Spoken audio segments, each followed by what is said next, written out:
All right, so there was some data put out recently that basically broke down the games being played on YouTube and what share each game held of the content on YouTube, and Minecraft blew everybody out of the water. What? Not surprising. Right. Huh? They had 40%. We're looking at the top 20 games. They had 40% of the share, and so. The question I think we've heard and we've looked at some of these major creators who maybe have been the vanguard of Minecraft content before, who are starting to branch outside of Minecraft. Is that a bad decision looking at how much share Minecraft has, or are they making way for a new group of Minecraft creators to emerge? I think there's. You could make an oversaturation argument there, right? Like, it's harder to hear my voice because there's so many other people screaming. That can be one thing to think about. Like, I don't know. I mean, those people branch out because Minecraft stopped working for them, right? And it's probably not fair to extrapolate from that Minecraft is dying, right? Yeah, it's sure. obviously not.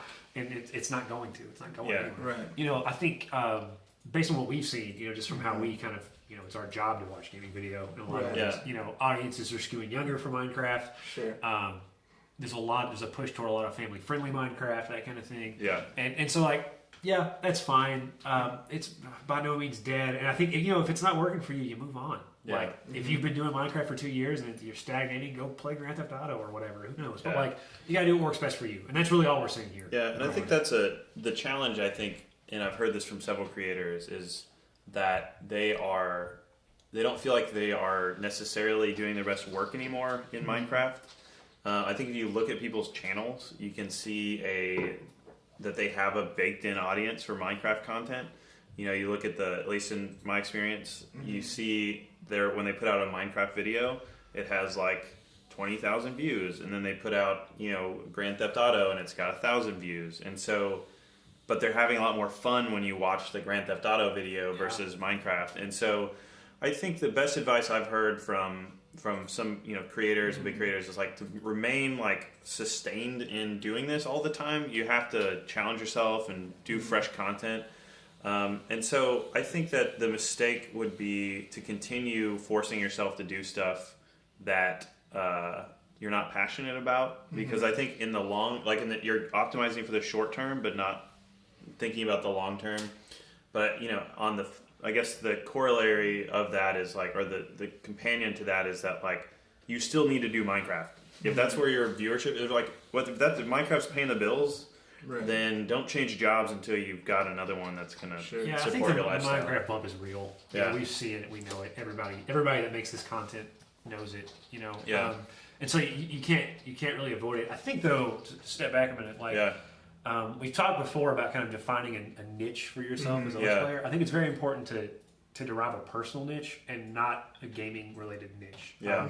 I think that's really dangerous because you run the risk of burnout, like with Minecraft. Oh, I'm a Minecraft channel. Well, one, there's like a million of you, and the other is, are you really going to play Minecraft for the next X years? Sure. I think it's much better to say, oh, I'm a strategy, and you're narrowing it to a genre, but at least you can jump around and do different stuff, or whatever. I think I 100% agree with you. That's a great point. One of the kind of our folks we've interacted before is a guy named Seth Bling. He's a Minecracker, and he is he does a lot of things. He does speed running now, and he's real into that space. But what he did in Minecraft was build things. He was he taught people how to construct things. He created machines. He would get ideas from the real world and say, I want to figure out how to reproduce that in Minecraft. And so I think he built a reputation as a builder rather than just someone who plays Minecraft. And so I think that... Yeah, and that can jump across to different games, right? Cities or SimCity or, any game involving kind of building or crafting, Terraria, etc. Yeah. And so, that's really smart. But to say, I just play Minecraft, I think is... you just run the risk with any game. So you got to be careful with that, But definitely personal niche. So for channels who are smaller at this point, who are still up and coming, right, who have traditionally played mostly Minecraft, would the advice then be to diversify at this point? It's define yourself and don't define what you do. I think would be my advice. Like, you Yeah. know, what kind of person are you? Let your personality be shown very early on, because that's something people can relate to. And as you Right. grow, you'll grow the kind of audience you want to have. Yeah. A lot of Let's Players are, I hate to say it, but they're really samey. They fit into a very similar demographic, and they do a lot of the same things the same way. And so it's hard to stand out. Like, you know, there are good and bad ways to stand out, but the trick is like, find your niche, because that'll bring the people that you want to interact with, and that'll grow the audience the way you want to grow it, regardless of what game you're playing. Yeah. That's the trick. Yeah, absolutely. That is so key, that you're not just reproducing what somebody else did to be successful. Right. You know, you're not going to like start out with 0 subscribers and react to horror games and become PewDiePie. Like, that's not what's going to happen at this point. Yeah. Right. And so it's, how do you diversify yourself and create an identity that's compelling to people and authentic? Like, I think that's a big piece that we've seen with successful folks, is that, you know, it's about the person. We'd say that all the time. It's about the personality. It's not about exactly, you know, just the game you play or how you're good at it or how you're not good at it. It's about you. So, you know, be authentic and create, you know, content that you like, and that's going to shine through, and I think make people more loyal to you. Right. So it's not just about Minecraft. It's still important, but, you know, But it's not the only opportunity.